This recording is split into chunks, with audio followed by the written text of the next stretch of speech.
श्री श्री नौ दुर्गा पूजा अखाड़ा नंबर 1 आज बैरिहवा धाम में माता जी का मूर्ति का स्थापना होने जा रहा है।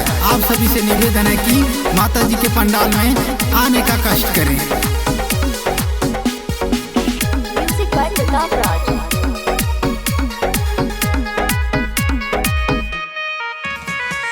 चढ़ी दशहरा सैया हो आवताड़ी घरे मैया हो।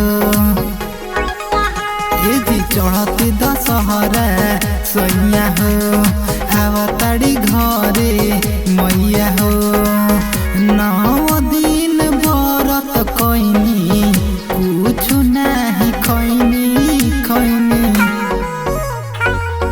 हमनी के श्रद्धा पुरैनी माई बैरिहा अइनी। सोचल सपना पूरा कइनी माई बैरिहा अइनी।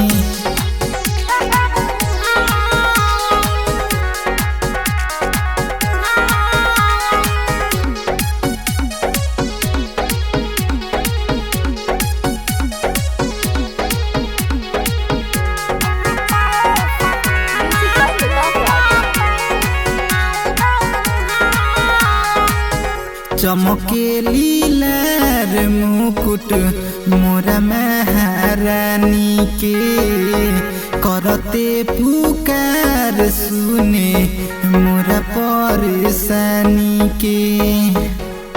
जय हो माई। चमकेली लार मुकुट मोरा महारानी के करते पुकार सुने मोरा परेशानी के। भगतन के लाज बचैली हो बैरिहा धाम बनैली हो।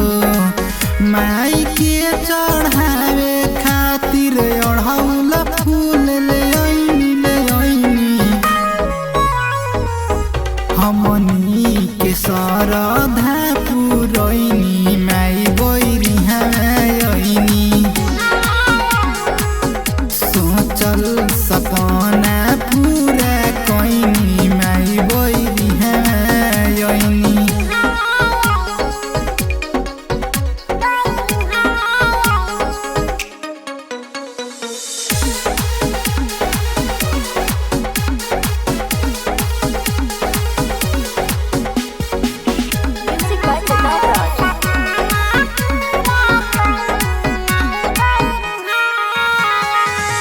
सनोज परता बदीपू मूर्ति ले आवे।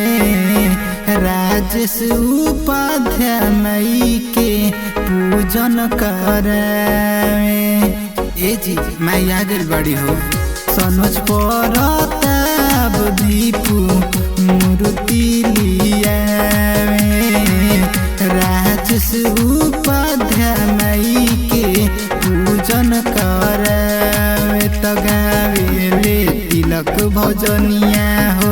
अमित चूमे चरनिया हो। भगतन के अपना मैया दिला में समैली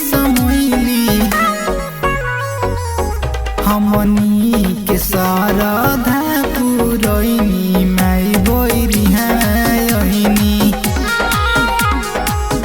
सोचल सपना